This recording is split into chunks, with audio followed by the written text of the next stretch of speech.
Bennington's top cop says the number of calls coming into the office have tripled over the last few years. John Chapman reports the increase in people calling for help is most likely linked to the town's growing population.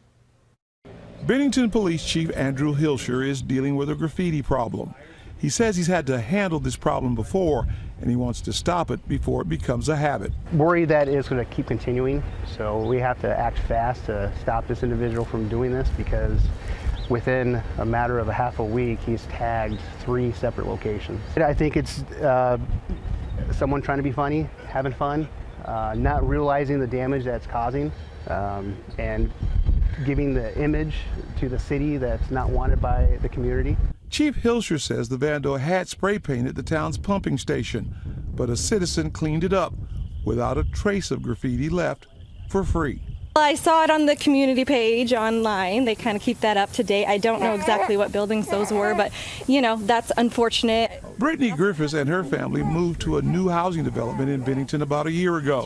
She believes increased police protection comes with the growing population. Well, since we have so many people, and you know, people just brings potential problems. So having that support and having the police, have a force that supports the growing of the community is important to me for my family.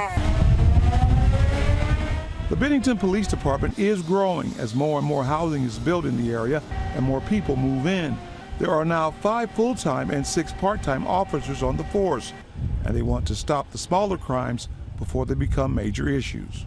The police chief tells us most of the big trouble here comes from outside of the community. Every community has issues, small or big. This can happen anywhere, but people move to Bennington because of the community.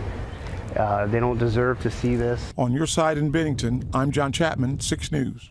The Bennington police chief says they do plan to add more police officers in the future. And as for the graffiti outbreak, police say they do have a suspect.